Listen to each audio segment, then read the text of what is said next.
দূরে গ্যালারিতে দাঁড়িয়ে খেলা দেখবো এমন হবে না, গ্যালারিতে বসে দেখার দিন শেষ। আমরা এখন নিজেরা খেলবো। 27 সেপ্টেম্বর নিউ ইয়র্কে এক অনুষ্ঠানে দেওয়া বক্তব্যে এমনই এক চ্যালেঞ্জ ছুড়ে দিয়েছেন প্রধান উপদেষ্টা ডক্টর ইউনূস। আমাদের কমিটমেন্ট বেসিক তিনটা। নাম্বার 1, আমরা এই ভাঙ্গাচোরা শিক্ষা ব্যবস্থা রাখবো না, এবং সেটা হবে জামাত ইসলামের জন্য উইন উইন সিচুয়েশন। দর্শক, প্রফেসর ইউনূস নাসর বান্দা অনর। এয়ারপোর্টের হামলার পরে আজ সন্ধ্যাবেলা আওয়ামী সন্ত্রাসীরা আবার হোটেল লবিতে এসেছিল হামলা করার উদ্দেশ্যে, এবং সেসব তাদের নামেই থাকবে। তাহলে কেন বিজিএমইএ সহ সকল ওয়েবসাইটে, এমনকি হামিদ গ্রুপের ওয়েবসাইটে হামিদ সোয়েটার লিমিটেডের মালিক হিসেবে এখনো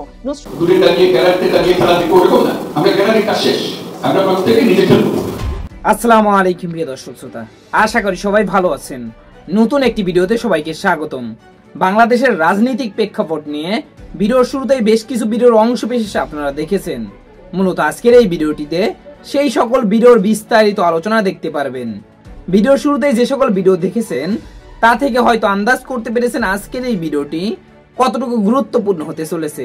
অতএব চলুন না টেনে একটি লাইক দিয়ে সম্পূর্ণ ভিডিওটি দেখে আসি। প্রফেসর ইউনূসের ফাঁদে পড়ে অবশেষে বিএনপি ম্যানেজড হয়ে যাচ্ছে, এবং সেটা হবে জামাত ইসলামের জন্য উইন উইন সিচুয়েশন। দর্শক, প্রফেসর ইউনূস নাসর বান্দা অনর জুলাই সনদ বাস্তবায়ন করতে হবে। On the other hand BNP July সনদকে মনে করে একটা কথিত পলিটিক্যাল দলিল। এটা বাস্তবায়নের কিছু নেই, ওটা বাস্তবায়ন করবে পরবর্তী পার্লামেন্ট। নির্বাচিত পার্লামেন্ট ছাড়া জুলাই সনদ বাস্তবায়নের অধিকার কেউ রাখে না। এটা হচ্ছে বিএনপির ফিলোসফি। অতএব এটা একটা দলিল হিসেবে সাইন থাকবে, পরবর্তী পার্লামেন্ট সেটা 2 বছরের মধ্যে পাশ করবে। এটা হচ্ছে বিএনপির স্ট্যান্স। কিন্তু না, জনগণ এবং ইউনূসের কথা হচ্ছে জুলাই সনদ বাস্তবায়ন করতে হবে। জাস্ট একটা পলিটিক্যাল দলিল বাস্তবায়ন। আর জুলাই সনদ বাস্তবায়ন মিন্স সংবিধানে সরাসরি হাত দেওয়া। আর নির্বাচিত সরকার ছাড়া, পার্লামেন্ট ছাড়া সংবিধানে হাত দেওয়া বিএনপি এটা একদম সমর্থন করে না। বিএনপির ফিলোসফি, মৌলিক দর্শন এটি।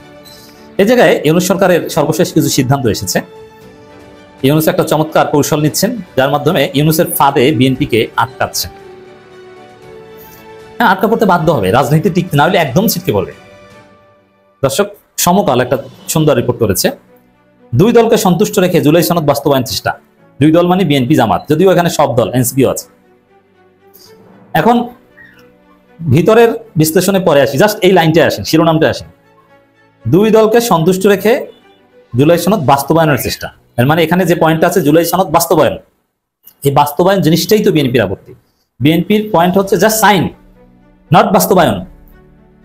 এর মানে বিএনপি যে প্রস্তাব দিচ্ছে ওটা কিছুটা কাছাকাছি রেখে বাস্তবায়ন করে ছাড়বে।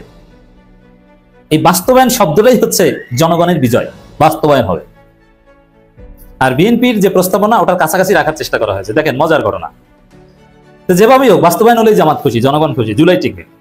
আর বাস্তবায়ন হলেই ওটা বিএনপির পরাজয়। বিএনপি আসলে উল্টোপাল্টা রাজনীতি করলে তো পরাজয় হবেই। বিএনপি পরাজয়ের পর বলবে আমরা তো এটাই চেয়েছি। যেমন আওয়ামী লীগ নিষিদ্ধের বিরোধিতা করেছিল বিএনপি, এমনকি আওয়ামী লীগ নিষিদ্ধের আগের দিনে বলেছিল তারা আওয়ামী লীগ নিষিদ্ধ চায় না, ওটা বিএনপির কোনো বিষয় না। কিন্তু নিষিদ্ধ হয়ে যাওয়ার পর বলেছিল যে আমরা তো এটাই চেয়েছি। এরকম জুলাই সনদ বাস্তবায়ন যতই বিএনপি ঠেকানোর চেষ্টা করুক, বাস্তবায়নের পর বলবে যে আমরা এটাই চেয়েছি। বাস্তবায়ন তো হয়েছে আলহামদুলিল্লাহ, কিন্তু বিএনপি যাতে অ্যাটলিস্ট বলতে পারে যে না, আমাদের কথাও তো রাখা হয়েছে। এই জন্য বিএনপির কিছু সিস্টেম আনা হয়েছে, বিএনপির কিছু প্রস্তাব এনে একটু আগ বাড়িয়ে এনে বাস্তবায়ন করা হচ্ছে। এইটি হচ্ছে মজা খেলাই। যে এটা আসলে বিএনপির মৌলিক যে দর্শন জুলাই সনদের বিরুদ্ধে, ওইটা নিলে এটা বিএনপি ফাঁদে আটকা পড়ছে ইউনূসের। মজার একটা রিপোর্ট দেখবেন দর্শক, আমি বিশ্লেষণ করছি, বড় রিপোর্ট, আমি সংক্ষেপে বিশ্লেষণ করছি। বিএনপি, জামাত ইসলামী, এনসিপি সহ রাজনৈতিক দলগুলোকে সন্তুষ্ট রেখে জুলাই সনদ বাস্তবায়নের পথ বের করার চেষ্টা করছে জাতীয় ঐকমত্য কমিশন। এটা যদি করতে পারে তাহলে ভালো। জুলাই সনদ বাস্তবায়ন করলেই হলো, আপনি যেভাবে পারেন। এর মানে আমরা সংবিধানে জুলাই সনদ দেখতে চাই, জাতীয় নির্বাচনের আগে আমরা বাস্তবায়ন দেখতে চাই। পরবর্তী পার্লামেন্টের মূলা বিশ্বাস করি না, তার আগেই যা করার করতে হবে, এটি হচ্ছে ফাইনাল। জুলাই সনদের ভিত্তিতে নির্বাচন হতে হবে। বিশেষজ্ঞ প্যানেল সনদ বাস্তবায়নে 2টি প্যাকেজ প্রস্তাবের পরামর্শ দিয়েছে, যাতে বিএনপি এবং সমমনা দলগুলোর প্রস্তাবের সংবিধান 106 অনুচ্ছেদ অনুযায়ী সুপ্রিম কোর্টের অভিমত গ্রহণ থাকবে। এখানেও মজার ফাঁদ আছে। 106 অনুচ্ছেদ অনুযায়ী সুপ্রিম কোর্টের অভিমত গ্রহণ করে শেষ পর্যন্ত অভিমতটার ভিতরে যা ঢুকানোর চিন্তা করা হচ্ছে ওইটা আবার জামাতেরটা। তাহলে মজার খেলা না? ওইটাই তো ফাঁদ। ভোটের আগে সনদের পূর্ণাঙ্গ বাস্তবায়নের দাবিতে যুগপৎ আন্দোলনে নামা জামাত সহ 7 দলের চাওয়া অনুযায়ী সাংবিধানিক আদেশ জারির মাধ্যমে নির্বাচন আগেই সংবিধান সংস্কার কার্যকর প্রস্তাবও থাকবে। এনসিপি, 6 দলের গণতন্ত্র মঞ্চ এবং কয়েকটি বাম দলের প্রস্তাবিত গণপরিষদ বা সংবিধান সভাও রাখা হবে। এখন এই গণপরিষদ মানে মূল হচ্ছে বাস্তবায়ন জিনিসটাই বিএনপির করা যায়। বিএনপি আসলে ওই ধানাই ফানাই করে জুলাই সনদ এড়িয়ে যেতে চায়, ধামাচাপা দিতে চায় এবং জনগণকে জুলাই ভুলিয়ে দিতে চায়।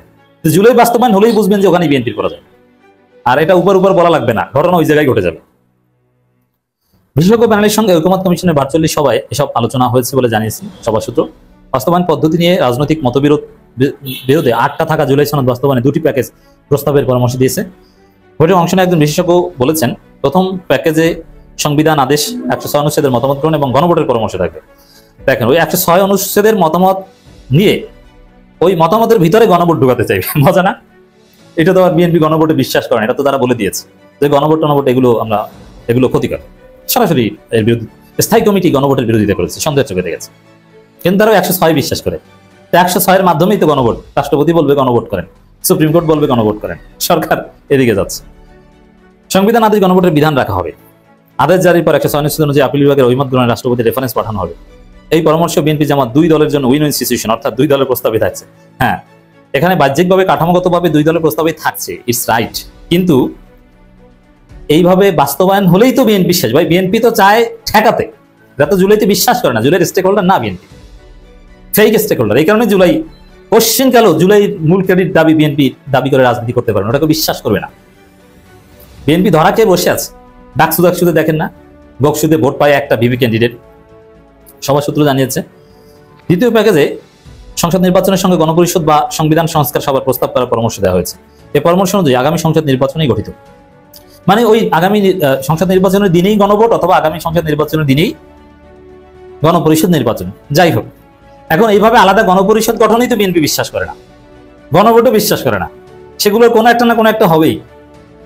তাহলে বিএনপির স্বপ্ন ধ্বংস হয়ে যাচ্ছে, এটা স্পষ্ট।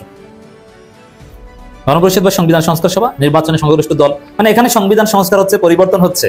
গণপরিষদ হওয়া মানে নতুন সংবিধান গৃহীত হওয়া, মানে কি প্রমাণিত হলো? বিএনপির প্রিয় 72 সংবিধান থাকছে না। জুলাই সনদ বাস্তবায়ন হওয়া মানেই বিএনপির প্রিয় 72 সংবিধান থাকছে, আর সেই বাস্তবায়নের দিকে যাচ্ছে নিশ্চিতভাবে। এবং সিস্টেমে বিএনপিকে ফাঁদে আটকাচ্ছে ইউনূস, এবং এখানে আটকা পড়তে বাধ্য। এখন বলবেন যে আমরা বলে দিচ্ছি, আরে ভাই কিছু করার নাই, এই ফাঁদে ইচ্ছাকৃতভাবে আটকা পড়তে বাধ্য, নইলে আমসালা সব যাবে। ফাঁদে আটকা পড়লে হয়তো আম পাবে, আর ফাঁদে আটকা না পড়লে আমসালা সব যাবে। এক নির্দিষ্ট সময়ের মধ্যে জুলাই সনদ গৃহীত হওয়ার সঙ্গে সঙ্গে গণপরিষদ বা সংবিধান সংস্কার সভা সক্রিয়ভাবে 5 বছর মেয়াদী সংসদে রূপান্তরিত হবে। মানে ওই যে সংসদরা করবে, আর সংসদ, আরে ভাই বিএনপি কি সংসদে জিতবে না? তাহলে ওই আর জিতলেও সংসদের আগেই গণপরিষদ আগে সংবিধান সংশোধন করবে, তারপরে হচ্ছে সংবিধান ঠিক করো, তারপরে পার্লামেন্টে বসো। কমিশনের সদস্য ডক্টর বদিউল আলম মজুমদার বলেন, রাজনৈতিক দলগুলোর মতে সনদের যেসব বাস্তবায়ন পদ্ধতি এসেছে সেগুলো আলোচনা করা হয়েছে। তো এখানে বিশেষজ্ঞরা সবাই এমন, মানে বিশেষজ্ঞদের মতামত বা চূড়ান্ত। এখন অন্তর্বর্তীকালীন সরকারের প্রভাবশালী উপদেষ্টা রিজওয়ানা হাসানের সম্ভবত খুব গুরুত্বপূর্ণ এটা জানান দেওয়া যে সত্যি কিভাবে, কিসের বিনিময়ে, কোন প্রক্রিয়ায়, কেন 2021 সালে তাদের মধ্যে এই সম্পদ হস্তান্তরের ঘটনা ঘটলো। 2014 সালে তারা সাধারণ চাকরিজীবী ছিলেন, 2021 সালে তারা গার্মেন্টস কারখানায় বিনিয়োগের মতো অর্থবিত্তশালী কি করে হয়ে উঠলেন। আর সেই হামিদ সোয়েটার লিমিটেড যদি তাদের নামেই থাকবে, তাহলে কেন বিজিএমইএ সহ সকল ওয়েবসাইটে, এমনকি হামিদ গ্রুপের ওয়েবসাইটে হামিদ সোয়েটার লিমিটেডের মালিক হিসেবে এখনো নসরুল হামিদ বিপু এবং তার পুত্রের নামই বলা হচ্ছে। অন্তর্বর্তীকালীন সরকারের অত্যন্ত সক্রিয় উপদেষ্টা রিজওয়ানা হাসানের জন্য আমার মনে হয় যে অত্যন্ত গুরুত্বপূর্ণ হয়ে উঠেছে আওয়ামী লীগ সরকারের আমলের প্রভাবশালী প্রতিমন্ত্রী, জ্বালানি বিদ্যুৎ বিষয়ক প্রতিমন্ত্রী নসরুল হামিদ বিপুর সম্পদ কেন এখন রিজওয়ানা হাসানের পরিবারের মালিকানাধীন, সেই বিষয়টি স্পষ্ট করা। দেখুন, জুন মাসে আপনাদেরকে নবনীতা চৌধুরীর বয়ানে আমি বলেছিলাম যে উপদেষ্টা রিজওয়ানা হাসানের স্বামী, যিনি 2014 সালে অপহৃত হওয়ার পর আমরা যেমন সারা দেশ রিজওয়ানা হাসানকে চিনলাম, তেমনি চিনলাম তার স্বামী এবি সিদ্দিককেও। তখনই আমরা জেনেছিলাম এবি সিদ্দিক, আবু বকর সিদ্দিক নারায়ণগঞ্জের হামিদ ফ্যাশনসের নির্বাহী পরিচালক। এখন পিছন ঘুরে তাকালে স্পষ্ট হয় যে সেই হামিদ ফ্যাশনস হচ্ছে নসরুল হামিদ বিপুর হামিদ ফ্যাশনস, এবং সেই গার্মেন্টস কারখানার একজন নির্বাহী পরিচালক হিসেবে 2014 সালে যখন তিনি অপহৃত হয়েছিলেন এবং প্রায় 35 ঘন্টা ধরে বাংলাদেশের সকল টেলিভিশন সে সময় লাইভ টেলিকাস্ট করেছিল এই অপহরণ কাণ্ড।